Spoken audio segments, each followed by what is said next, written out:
Selamat pagi pemirsa, pertempuran panjang penanggulangan COVID-19 kini tengah berada di titik kritis. Lonjakan penularan yang terus konsisten di atas 20.000 kasus per hari menandai Indonesia sudah masuk ke dalam gelombang kedua dan bersiap menuju puncaknya.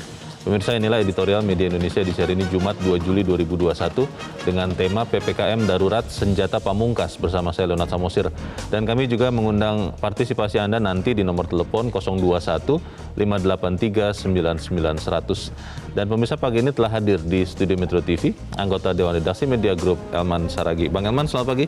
Pagi, Bung Leo. Sehat-sehat, Bang? Sehat. Tetap protokol kesehatan, Tetap masker, jaga jarak, cuci tangan. cuci tangan. Menghindari mobilitas tidak, Bang? Membatasi mobilitas? Bukannya membatasi, menghindar. Menghindar ya. Karena kalau kita lihat jalan-jalan itu masih ramai, Bang, masih macet itu sampai sekarang. Walaupun ya tidak tahu juga ya nanti setelah ada PPKM darurat seperti apa. Kita akan lihat dulu, Bang Elman dan pemirsa, ada beberapa berita yang menjadi perhatian media Indonesia. Yang pertama ini terkait dengan aturan PPKM darurat, Bang Elman. Sanksi tegas untuk kepala daerah. Wah, ini gagah ini, Bang. Bagaimana kira-kira bakal dilaksanakan tidak? Ya, sebetulnya sih ya mau tidak mau kali ini kita harus serius mengamati, mencermati judul ini kan. Sanksi tegas untuk kepala daerah. Gitu. Iya. Nah, judulnya ini udah bagus. Oke. Kalau orang bilang cantik. Judulnya cantik. Cantik sekali ini. Nah, memang pertanyaannya, apakah pemerintah pusat punya kemauan, punya nyali untuk melaksanakan ini secara konsekuen kan gitu. Kalau sampai harus ada yang diberikan sanksi ya? Betul. Jadi saya khawatir mungkin untuk kepala daerah tertentu punya nyali. Iya. Iya. Tapi untuk kepala daerah tertentu jangan-jangan tidak punya nyali gitu ya. Nah, harapan saya pernyataan ini harus disikapi dengan berikutnya. Oh. Ketegasan. Oke. Karena nggak ada guna ini judul ini berikan sanksi kalau ini nggak bisa dilaksanakan pada kepala daerah yang melanggar aturan. Baik. Itu juga nanti akan kita bahas lebih lanjut di editorial karena kembali lagi soal pelaksanaan seperti apa ya, Bang, punya nyali apa tidak. Kita tinggalkan berita itu dulu, kita ke halaman 2. Ini menarik ini, Bang, karena sayangnya kalau kita lihat berita ini jangan-jangan ada joke, Bang, lelucon bahwa wakil rakyat itu yang boleh melakukan semua, yang rakyat tidak boleh lakukan, jangan-jangan benar. Ini beritanya adalah Gus Pardi tolak karantina MKD akan proses sanksi. Gus Pardi ini adalah anggota DPR dari fraksi PAN yang menolak menjalani isolasi setelah kembali dari luar negeri. Dan katanya Mahkamah Kehormatan Dewan akan proses sanksi. Nah, ini bagaimana nih, Bang Elman? Ya sekarang Gus Pardi ini sedang menguji ketegasan, ya kan, Dewan Kehormatan DPR ya. Nah, karena kalau untuk rakyat, pulang dari luar negeri karantina 5 hari. Digiring, Bang, kalau teman yang pulang, dibawa langsung ke tempat karantina, Nah, saya nggak tahu kalau penguasa. Ini kan kalau DPR ini kan termasuk penguasa juga. Dia wakil rakyat. Harusnya sama dong. Makanya saya bilang, kalau wakil rakyat, mestinya kan katakanlah, rakyatnya ya mau melaksanakan aturan kok. Iya. Apalagi yang mewakili, wakil kan berarti kan lebih rendah daripada rakyat tuh kan. Kalau bicara wakil rakyat kan. Ada ketua, ada wakil ketua. Nah, kalau rakyat kan yang diwakili kan. Nah, rakyat aja mau patuh. Nah, saya nggak tahu Partai PAN punya malu nggak nih? Nah, ini kan mempermalukan partainya. Sudah ditegur sih, Bang, oleh PAN-nya katanya. Orang ini tidak cukup ditegur. Sebetulnya, mohon maaf ya. Orang ini pantasnya langsung di PAW sebetulnya. Pergantian antar waktu ini. Karena pertama dia mempermalukan partainya.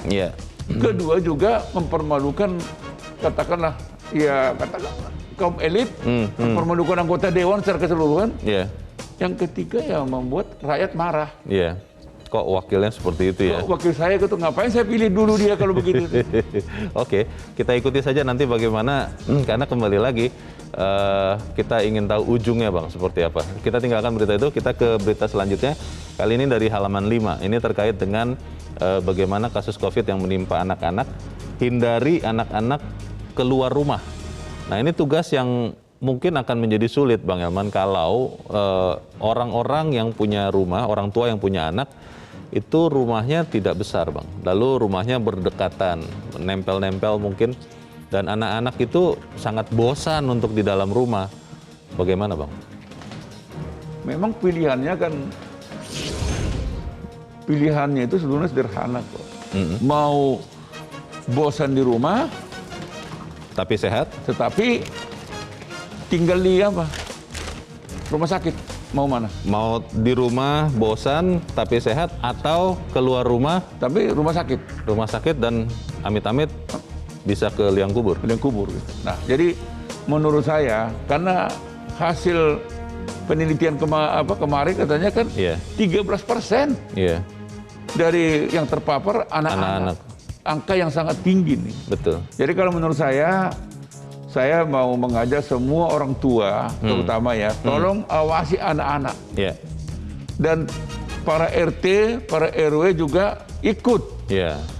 mengawasi anak-anak di lingkungannya. Oke. Dan orang tua lain juga ikut juga mengawasi anak-anak orang lain. Gak Iya, apa-apa. Iya, karena itu juga tanggung jawab kolektif ya Bang ya. Tanggung jawab Bagaimana kolektif. komunitas itu Karena juga mereka juga menjaga anak-anak kita. Baik, kita harapkan itu dilakukan. Kita tinggalkan itu, kita ke editorial. Editorial hari ini judulnya adalah PPKM Darurat Senjata Pamungkas. Pamungkas itu saya baca di Kamus Besar Bahasa Indonesia, itu adalah terakhir, yang paling hebat biasanya. Kalau dalam peperangan itu disimpan terakhir Bang. Nah, apakah benar PPKM Darurat ini bisa jadi senjata pamungkas Bang Elman? Nah, tentu saja kita berharap banyak ya. Kali ini kita berharap banyak istilah baru ini efektif. Ya, Namanya KM Darurat. PPKM Darurat ini kan. Oleh karena itu saya mau mengajak semua kita, semua elemen masyarakat menyikapi secara positif. Ya, Nah, jangan sampai terjadi istilah sudah diganti, tetapi tetap mandul. tetap tidak efektif untuk Tetap tidak efektif. menekan COVID. Kan dulu katanya PSBB, PSBB, pembatasan sosial berskala besar. terus PPKM mikro. Ya, Ada lagi diantaranya itu. Semua kan boleh dikatakan gagal kan. ya, Buktinya sampai hari ini kita betul-betul sudah mendekati India kecil kan. ya, Kasus India kecil. ya. Jadi harapan saya, pertama kita jangan membuli pemerintah. Kita harus semua yang ada di Indonesia ini, mari kita dukung pemerintah. Oke, Jadi pemerintah tidak akan sukses kalau rakyat tidak taat. Tetapi kita ingatkan juga pemerintah, kali ini karena ini pamungkas, ya, pemerintah kali ini harus lebih serius. Pusat dan daerah harus satu kata, laksanakan PPKM darurat ini secara konsekuen. oke, Dan tidak boleh ada terjemahan lain. ya.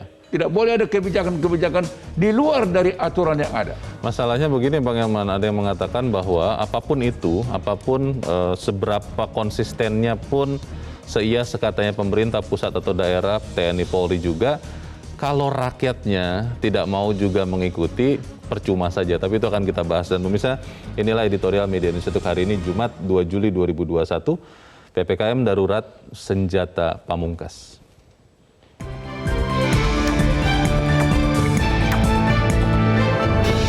PPKM Darurat Senjata Pamungkas.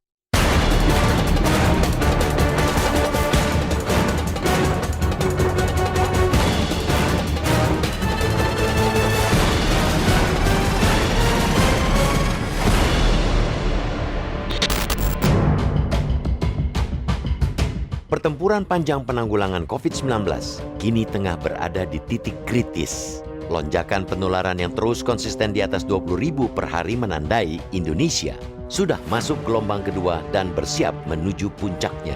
Tentu lonjakan kasus ini tidak bisa dibiarkan begitu saja. Tidak ada pilihan kecuali mengerem mobilitas, menghentikan seluruh kegiatan yang tidak esensial. Pemerintah juga mesti menjamin ketersediaan fasilitas layanan kesehatan untuk pasien COVID-19. Pendirian rumah sakit darurat di berbagai daerah di Jawa juga mendesak dilakukan untuk merespons banyaknya rumah sakit yang tidak mampu lagi menerima pasien COVID-19. Kebijakan baru diambil untuk menggantikan pemberlakuan pembatasan kegiatan masyarakat atau PPKM Mikro yang jelas-jelas tidak mampu membendung lonjakan COVID-19. Pemerintah memilih PPKM darurat selama 3 sampai 20 Juli 2021 untuk Pulau Jawa dan Bali yang mencakup 75 kabupaten kota. Membatasi aktivitas masyarakat dilakukan demi menekan laju penularan yang mencapai 24.836 kasus dalam 24 jam terakhir, angka tertinggi selama COVID-19 menginfeksi negeri ini. Pembatasan aktivitas tidak hanya melarang operasional tempat perbelanjaan, mal, serta sejenisnya. Ibadah juga ditiadakan di masjid, musola, gereja, dan tempat ibadah agama lain. Begitu juga perkantoran yang tidak esensial diwajibkan 100% kerja dari rumah. Tentu kebijakan ini bukan tanpa risiko, terutama sektor perekonomian yang sebenarnya sudah mulai menggeliat. Kebijakan ini akan sangat berat bagi pelaku usaha karena akan semakin membuat sesak napas kondisi keuangan perusahaan. Namun, keselamatan ialah yang utama. Kebijakan PPKM darurat diterapkan pada fase krusial dalam pengendalian COVID-19 saat sejumlah fasilitas kesehatan di sejumlah daerah kewalahan menghadapi ledakan kasus positif COVID-19. Pertaruhan besar kali ini tidak boleh lagi majal. Kebijakan ini harus disertai penegakan hukum yang tidak tebang pilih, penindakan tegas yang konsisten terhadap setiap pelanggaran, agar masyarakat benar-benar paham bahwa kondisi COVID-19 sudah benar-benar darurat. 3 pekan mendatang ialah fase yang sangat menentukan dalam pengendalian COVID-19 di tanah air. Sukses tidaknya tentu menuntut peranan semua pihak, tidak hanya pemerintah pusat, tetapi juga kepala daerah beserta jajarannya dan tentunya masyarakat. Kebijakan ini harus benar-benar dipahami masyarakat, sehingga menaikkan kepatuhan masyarakat terhadap protokol kesehatan yang selama ini sangat mengkhawatirkan. Tentu tugas pemerintah daerah yang langsung berada di tengah masyarakat untuk memastikan hal itu. Bahkan, Menteri Koordinator Bidang Kemaritiman dan Investasi Luhut Binsar Panjaitan yang berperan sebagai koordinator PPKM darurat menebarkan ancaman bagi kepala daerah yang lalai menerapkan aturan PPKM darurat. Tak main-main, ada ancaman berupa penghentian jabatan bagi kepala daerah yang tidak mengikuti aturan pembatasan tersebut. Ketika gubernur, bupati, dan wali kota tidak melaksanakan pengetatan aktivitas, akan diberikan sanksi teguran tertulis 2 kali berturut-turut sampai dengan pemberhentian sementara. Tentu Luhut ingin memastikan efektivitas kebijakan ini dibarengi dengan pelaksanaan lapangan yang konsisten di level pemerintah daerah agar tidak majal lagi. Kita tidak boleh lagi kehilangan kesempatan untuk meningkatkan efektivitas pengendalian COVID-19 di tanah air. Ibarat pertempuran, PPKM darurat harus menjadi senjata pamungkas untuk mengakhiri perang panjang dan melelahkan melawan COVID-19. Bangsa ini tentu tidak mau berlarut-larut hidup dalam ketakutan terhadap corona serta keterpurukan ekonomi berkepanjangan.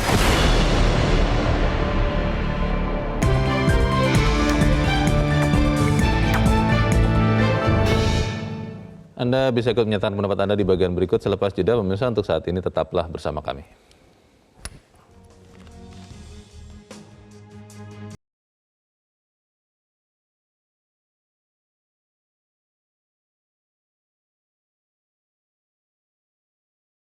Terima kasih pemirsa, Anda masih bersama kami di Editorial Media Indonesia. Bang Elman, kalau kita melihat Bang, senjata pamungkas itu senjata terakhir dan kita sudah lihat rincian apa yang akan dilakukan atau harus dilakukan oleh semua bangsa Indonesia. Pertanyaannya kan selalu, tadi Bang Elman juga sudah sebut, bagaimana pelaksanaan di lapangan. Saya terus terang melihat mengingat pada waktu PSBB diberlakukan Bang, di jalan itu ada yang merazia, melihat, membatasi kegiatan, mau pergi kemana, ada surat tugas atau tidak. Dan itu waktu itu kalau saya ingat efektif Bang, menekan orang untuk bepergian menggunakan kendaraan. Tapi sekarang dengan PPKM darurat ini, saya belum melihat apakah mungkin karena baru akan mulai besok begitu, atau seperti apa sebetulnya Bang? Iya, memang kalau bicara pengalaman di PSBB, Ya. seringkali memang yang kita rasakan ya pengalaman pahit semua. Karena kayak contoh di Surabaya itu ya, Ya. ketika ada yang melanggar aturan, Tidak pakai masker. tokoh masyarakat kan, Iya. petugas itu kan ketakutan kan. Akhirnya minta maaf ya. Malah minta maaf kepada tokoh masyarakat yang melanggar aturan itu. Iya. Minta maaf. Iya. Ya kalau kita sampai begini-begini kan, Iya. kalau menurut saya ini yang menghancurkan semua aturan yang ada. Jadi ketegasan aturan, kehebatan aturan, kalau tidak dilaksanakan, ya sama dengan gertak sambal itu. Jadi tergantung orangnya ya. Ya artinya tergantung daripada seberapa beraninya pemerintah melaksanakan aturan yang dia buat pemerintah. Kan yang buat peraturan itu kan pemerintah. Ya. Katakanlah misalnya gini, kalau ada kepala daerah yang melanggar 2 kali berturut-turut, akan diperingati, Ya. bahkan bila perlu diberhentikan sementara. Gitu, Itu kan. ancaman sanksinya. Itu kan udah bagus. Ya. Nah, sekarang pertanyaannya pemerintah pusat punya nyali nggak gitu kan? Nah, tetapi yang kita harapkan sebetulnya ini kan tidak usah ada sanksi ini terjadi kan gitu kan. Oleh karena itu, mulai dari presiden, para menteri, para gubernur, wali kota, bupati, tolonglah. Mari kita membaca aturan yang kita buat bersama ini dan kita laksanakan secara letterlek. Jadi tidak ada yang boleh melakukan penyimpangan. Tidak ada terjemahan berbeda. Tidak ada yang terjemahan berbeda, ada kebijakan, misalnya katakanlah begini. Ketika ada ketentuan rumah-rumah ibadah ditutup, Ya. kalau istilah ditutup, digembok. Rumah ibadah itu ya. Rumah ibadah itu digembok. Sampai tanggal 20 Sampai Juli. tanggal 20 sesuai dengan Rencana PPKM darurat rencana ini. awal ini kan. Iya, iya. Nah, artinya tidak ada kegiatan dalam rumah ibadah itu tanpa kecuali. Nah, kalau ada, ya berarti bagaimana kita menerjemahkan kalau rumah ibadah ditutup gitu. Demikian juga mall misalnya.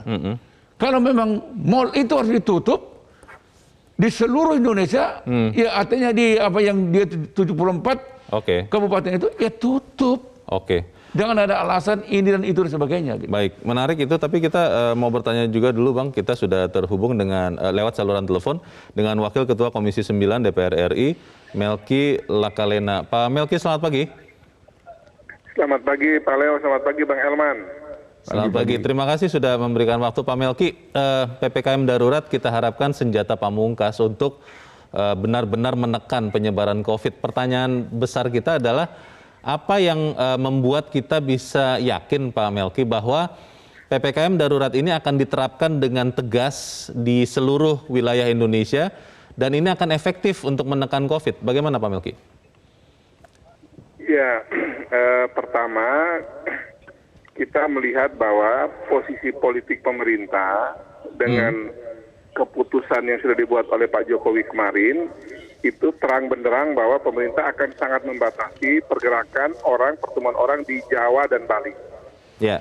Terutama di kira-kira 120-an lah yang masuk kategori 4 dan 3 yang akan betul-betul mengalami pembatasan yang jauh lebih ketat dibanding sekarang. Oke. Nah, seperti tadi sudah saya juga cermati, sekarang ini kalau dari segi aturan, saya kira sudah diterangkan juga kemarin sama Pak Luhut juga itu kan sebenarnya gambarannya sangat mudah dipahami. Ya. Nah, sekarang pertanyaan terbesar adalah butuh konsistensi kita semua, baik itu pemerintah pusat, pemerintah daerah, sampai tingkat RT RW dan seluruh masyarakat. Bagaimana agar kebijakan ini yang selalu saya posisikan dia sebagai panduan ya. Oke. Panduan kita bersama ini betul-betul dikerjakan secara disiplin, dikerjakan secara konsisten dan tanpa kompromi di lapangan. Baik. Karena sebaik-baiknya sebuah aturan yang sudah dihasilkan ini, inti utamanya adalah bagaimana implementasi di lapangan. Karena ini membutuhkan sinergi dan kerjasama kita semua. Ya, Pak Melki, yakin tidak Pak bahwa ini akan benar-benar dilakukan? Maksud saya gini, ketika pemerintah daerah diberikan ancaman yang tidak melaksanakan akan diberikan sanksi, Itu benar-benar berani tidak dilakukan oleh pemerintah pusat, Pak? Sebenarnya ketegasan itu dan pemberian sanksi itu menjadi penting karena PPKM darurat ini, bagaimana juga kalau kita lihat pengantar ya, catatan dari Pak Jokowi kemarin adalah menjaga keselamatan rakyat Indonesia. Dan itu ada dalam konstitusi kita. Jadi kalau kita ingat betul bahwa salah satu tujuan negara ini adalah melindungi segenap bangsa dan seluruh tumpah darah Indonesia, termasuk menjaga keselamatan rakyat Indonesia yang hari ini juga terancam karena COVID-19 ini. Nah, jadi bagaimana perspektif kita menangkap fenomena dan situasi pandemi COVID ini adalah ini kita siapa yang tidak menjalankan keputusan PPKM darurat ini, dia secara nyata dan tegas melanggar konstitusi bangsa negara Indonesia ini. Itu mukadimah kita di konstitusi. Nah, jadi sudah ada instrumen yang sangat kuat apabila pemerintah pusat atau yang ditugaskan menjalankan ini semua itu memberikan sanksi setegas-tegasnya kepada siapa saja yang kemudian dengan nyata-nyata melanggar keputusan ini. Gitu. Baik, kita harapkan ini benar-benar bisa efektif karena kalau tidak betul-betul kita khawatir jangan sampai ya Indonesia mengikuti India yang berikut. Pak Melki Lakalena, terima kasih Pak sudah bergabung bersama kami. Satu lagi terakhir ya, jadi ini kan sekarang Jawa dan Bali ya. Tapi tolong sekarang lebih awal kita antisipasi untuk Sumatera, Kalimantan, Sulawesi, Nusa Tenggara sampai ke Papua, Papua Barat, Maluku Utara. Diantisipasi lebih awal, jadi situasinya jangan kayak Jawa dan Bali ini. Jadi lebih awal kita antisipasi di daerah tersebut. Baik, terima kasih Pak Melki Lakalena, Wakil Ketua Komisi 9 DPR RI. Selamat pagi Pak. Dan pemirsa, kita akan lanjutkan, tapi kita harus jeda dahulu. Kami akan kembali seusai Headline News pukul 8 waktu Indonesia Barat.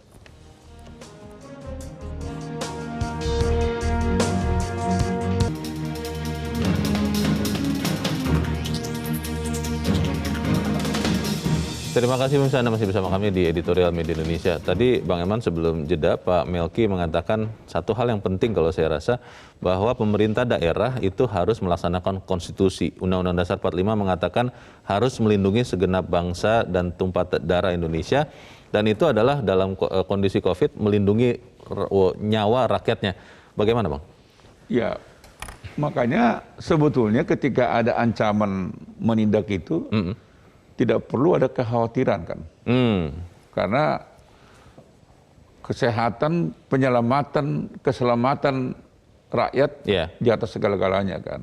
Hukum tertinggi. Hukum tertinggi. Nah, oleh karena itu kita minta sebetulnya terutama para gubernur ya. Para gubernur, bupati, dan wali kota harus punya agenda yang sama dengan presiden. Dengan pemerintah pusat. Agenda presiden, agenda pemerintah pusat adalah bagaimana menekan COVID-19 serendah-rendahnya. Di seluruh wilayah Indonesia. Seluruh wilayah Indonesia. Itu agenda utamanya. Maka itu kewajiban gubernur, kewajiban bupati, wali kota, dan ASN lainnya melaksanakan agenda ini. Jangan ada yang nyeleneh. Jangan ada agenda lain. Jangan ada agenda lain. Itu yang kita harapkan sebetulnya. Kalau rakyat taat, lalu aturan dilaksanakan secara konsekuen, menurut saya tidak terlalu lama lagi, jangankan tanggal 20, mungkin tanggal 10 Juli aja itu udah kita terasa nanti apanya itu.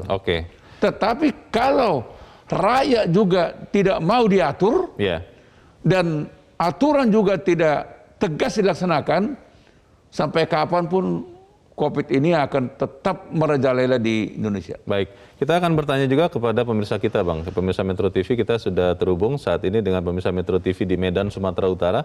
Ada Pak Sukiwi. Pak Sukiwi, selamat pagi. Selamat pagi, Bung Leo dan Bung Herman. Selamat pagi Pak Sukiwi. Bagaimana Pak PPKM darurat?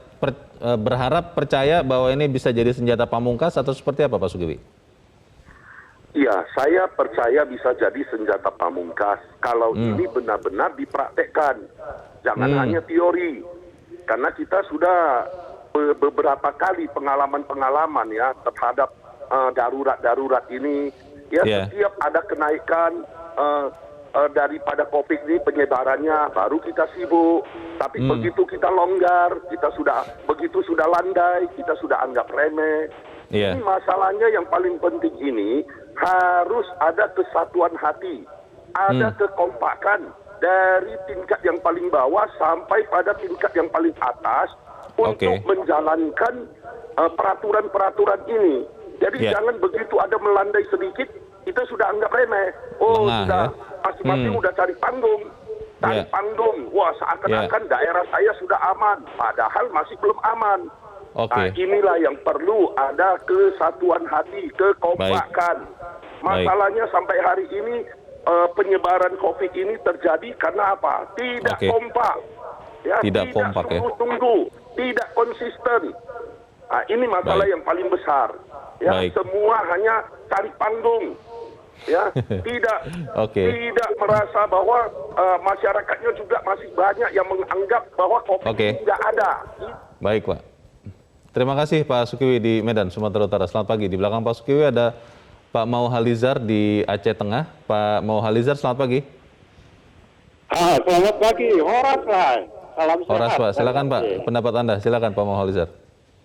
Selain sedikit terlambat, penerapan PPKM darurat juga masih ada celah penularan oleh 25%, 50%, 75% atau 100% kegiatan masyarakat yang dikecualikan dalam PPKM darurat ini. Selain itu, penerapan ini juga berbasis wilayah. Ini juga dinilai kurang optimal karena di zona oranye atau abu-abu yang tidak diberlakukan PPKM ini penularannya akan terus terjadi dan akan menjadi inang-inang baru meski yang zona merah nantinya sudah menjadi hijau.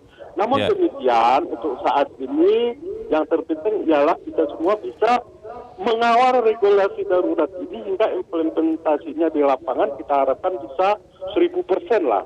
Selanjutnya pemerintah juga dapat mempertimbangkan untuk menerapkan PPKM darurat di luar Jawa, Bali, yaitu di daerah-daerah yang penularannya membludak seperti Sulawesi Tenggara dan lain-lain. Karena varian Delta ini sudah terdeteksi hampir di seluruh wilayah Indonesia.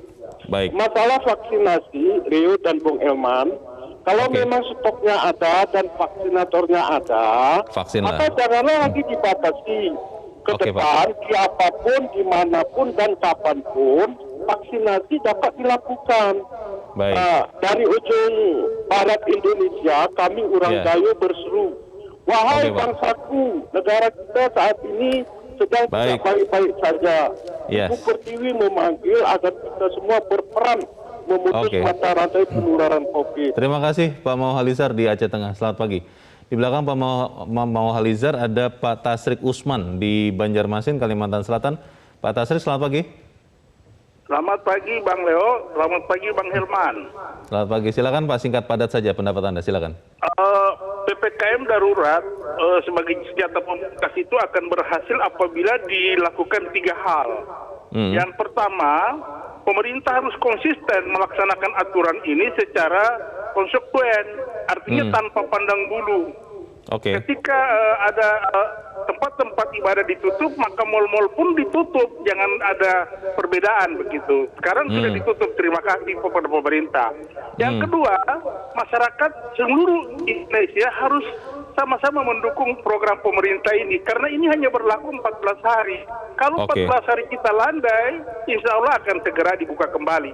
Dan yang terakhir, saya pesan ke pemerintah, jangan ada dulu orang-orang asing masuk ke dalam negeri kita. Harus diantisipasi mereka-mereka itu datang ke negeri kita, sementara kita sendiri kerepotan menyelesaikan COVID ini. Terima kasih. Terima kasih Pak Tasrik Usman di Banjarmasin, Kalimantan Selatan. Selamat pagi. Di belakang Pak Tasrik Usman ada Pak Sunoto di Cirebon, Jawa Barat. Pak Sunoto, selamat pagi Pak. Selamat pagi Bang Leo dan Bang Elman. Selamat pagi. Jadi Pak Sunoto. karena pemerintah sudah memutuskan yaitu dengan PPKM darurat, maka segenap bangsa Indonesia harus mendukung. Ya. Dan semoga bahwa senjata pamungkas ini bukan senjata yang kandas, ya. Kita berdoa bersama-sama supaya sukses. Tetapi apabila PPKM yang pamungkas ini ternyata dalam 6 hari pertama tidak membawakan hasil, saya mengusulkan untuk 12 hari berikutnya adalah total lockdown. Karena apa, Bang Leo? Dengan PPKM darurat ini masih ada yang bolong-bolong, baik secara wilayah maupun secara aktivitas, ya kan? Jadi kalau 6 hari pertama tidak berhasil, kita total lockdown, kemudian di bawah komando TNI Dan biayanya udah saya hitung Pak secara ekstrim. Kalau 270 juta kita biayai 50.000 per hari per jiwa, itu totalnya 202 triliun. Jadi kalau maksimum 30% penduduk Indonesia yang harus dibiayai, itu sekitar 70 triliun.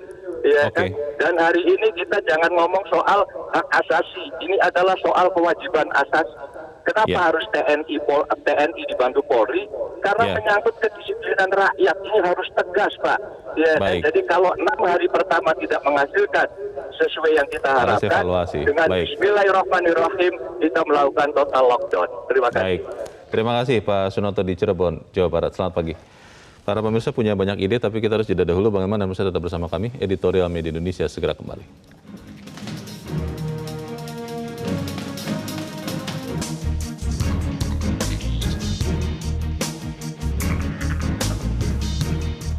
Terima kasih pemirsa Anda masih bersama kami di Editorial Media Indonesia. Kita di bagian akhir dari diskusi kita pagi ini. Bang Elman tadi 4 penelpon, semuanya punya ide yang menarik yang harusnya kalau kita mau coba melakukannya mungkin akan bisa menekan efektif. Pertanyaannya Bang, tadi ada usulan misalnya dari Pak Sunoto yang mengatakan bahwa ya sudah kalau 6 hari pertama tidak efektif PPKM darurat ini, 12 hari sisanya buat saja total lockdown. Bagaimana Bang? Sebetulnya apa yang dikatakan oleh Pak Sunoto ini kan warning kan. Nah, warning seperti ini harus menjadi masukan yang berharga buat pemerintah. Betapa masyarakat sebetulnya kan sedikit meragukan kan. Apa iya efektif tidak efektif nggak ini yang namanya PPKM darurat ini kan. Nah, ketika ada pandangan yang kurang mempercayai, ini menjadi vitamin buat pemerintah kan, untuk bagaimana supaya aturan ini dilaksanakan dan efektif kan gitu kan. Termasuk yang sedang kita lakukan ini. Nah, ini. Jadi maksud saya, memang pemerintah kan harus mampu menyadarkan masyarakat. Kalau kesadaran rakyat menaati aturan ini meningkat, udah pasti COVID ini akan menurun. Betul. Nah, supaya kalau masyarakat belum ada yang tidak sadar, ada baiknya kita tiru negara tetangga yang menggunakan rotan. India. Pokoknya mau India, kita di rotan di mana saja. Nanti katanya melanggar HAM Bang kalau seperti itu. Tidak ada pelanggaran HAM. Karena tadi kan sudah kita katakan, keselamatan rakyat adalah hukum tertinggi. Oleh karena itu demi keselamatan rakyat, dengan cara rotan.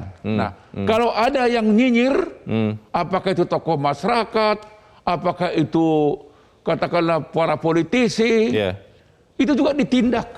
Nah, sama dengan seperti anggota DPR Gus Pardini yang tidak mau dikarantina setelah pulang dari luar negeri. Setelah pulang dari negeri. Ini kan menyakiti rakyat. Kalau orang ini tidak ditindak, rakyat akan marah. Rakyat tersinggung. Loh, bagaimana rakyat bisa yakin aturan ini dilaksanakan kalau seperti Gus Pardini juga tidak ditindak? Ini kan terbuka ini. Anggota DPR RI yang terhormat tidak mau dikarantina sepulang dari luar negeri. Ini contoh nih. Jadi ini bagus ini contoh ini. Jadi oleh karena itu menurut saya pemerintah kali ini tidak boleh ragu. Kesampingkan dulu hak asasi manusia. Kita sekarang mau menyelamatkan rakyat Indonesia dari ancaman COVID. Untuk itu segala daerah harus kita gunakan. Saya setuju kalau ada kepala daerah yang melanggar, tindak, diberi sanksi ya. Beri sanksi. Tadi salah satu pemirsa, saya lupa siapa Bang, tapi mengusulkan begini, bahwa PPKM darurat ini, karena ini adalah senjata terakhir, kita katakan pamungkas, jangan hanya di Pulau Jawa dan Bali, karena di pulau-pulau besar lain, pulau kecil juga, itu juga COVID-nya bukannya tidak ada begitu. Di Sumatera, Kalimantan, mungkin Papua juga, Sulawesi. Nah, itu bagaimana Bang? Apakah memang ini strategi awal saja, melihat bagaimana menekan di Jawa dan Bali, atau nanti bisa juga dilakukan paralel ke pulau-pulau lain? Kalau saya baca dari penjelasan tentang PPKM darurat ini kan Jawa Bali. Jawa Bali PPKM darurat. Tetapi di luar Jawa dan Bali tetap PPKM mikro kan gitu. Oh, bukannya berarti kemudian hanya fokus di Jawa Bali, yang lainnya kemudian jadi longgar, tidak begitu jadi, ya? tetap para gubernur, para kepala bupati, wali kota dan Satgas Covid di luar Jawa dan Bali tetap melaksanakan apa yang juga dilaksanakan di Jawa dan Bali. Supaya jangan di Jawa sudah selamat, tetapi di luar Jawa itu lebih parah lagi kan begitu. Jadi kalau menurut saya tetap paralel dilaksanakan secara simultan. Di sini main, di sana juga main gitu. Bang, kembali lagi pertanyaan terbesar kita adalah ini kan lonjakan ini terjadi setelah 1 tahun lebih kita menghadapi COVID ini. Lalu suka tidak suka, mau tidak mau kita harus akui terjadi selepas dari Lebaran. Dan di situ akhirnya kita menuai sekarang apa yang kita tabur tempo hari. Pertanyaannya Bang, bagaimana kita bisa mengajak masyarakat untuk sungguh-sungguh mau menjaga kesehatan dirinya, nyawanya, ya tidak usah susah-susah deh, misalnya pakai masker saja Bang. Bagaimana kita bisa melakukan itu tanpa masyarakat itu terus-terusan resisten, tidak mau. Mungkin ada yang mengatakan, sudah bosan, sudah lelah, bahkan ada yang mengatakan tidak ada COVID itu rekayasa. Bagaimana membuat masyarakat kita semua sadar Bang? Memang disinilah peran tokoh masyarakat ya. Para ulama, para pendeta, para biksu dan semua ya. Kita mohon bapak-bapak ini, ibu-ibu yang terhormat ini, para tokoh agama ini, tokoh masyarakat ini, tolonglah sudi kiranya mereka mau membantu pemerintah untuk menyadarkan masyarakat. Katakanlah terutama di dalam hari raya Idul Adha ini. Tolonglah mereka ikut menyadarkan masyarakat supaya tidak sholat di masjid. Untuk saat ini. Untuk saat ini. Bukan mencegah sholatnya, bukan. Sholatnya tidak dicegah, yang dicegah kerumunannya. Jadi katakanlah misalnya untuk kurban, serahkanlah kurban itu ke rumah potong. Jadi jangan ada pemotongan di lingkungan masyarakat. Jadi supaya apa? Supaya ini bisa sukses. Kalau PPKM darurat ini sukses, yang akan menikmati ya kita rakyat juga. Betul. Kita yang pertama, dan tidak akan ada lagi keluarga kita yang meraung-raung minta tempat tidur di rumah sakit yang tidak ada lagi. Atau bahkan harus sampai kehilangan, sampai meninggal. Sekarang rumah sakit tempat tidurnya tidak ada lagi. Mereka lihat nggak itu yang ada di Wisma Atlet, yang ada katakanlah di Bekasi kemarin, yang ada di Kudus, Bangkalan. Itu kan sebuah kenyataan, Bung Leo. Oleh karena itu sekali lagi, saya percaya PPKM darurat ini pasti sukses. Oleh karena itu kita minta rakyat taat. Tetapi pemerintah pusat juga sampai daerah harus taat juga melaksanakan aturan yang dia buat sendiri. Baik, kita harus sukseskan ini karena kembali lagi yang diselamatkan nyawa kita sendiri. Bang Elman Saragih, terima kasih sudah hadir di tempat ini Bang. Selamat pagi.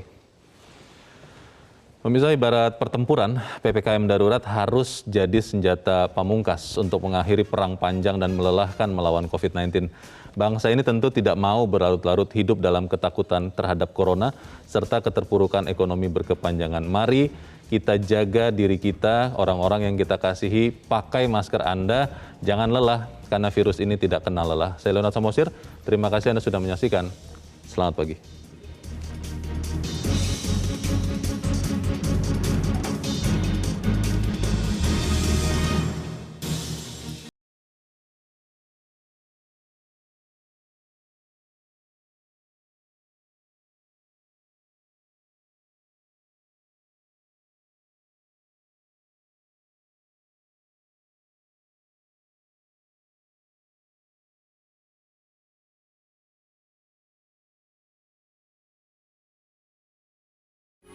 Metro TV,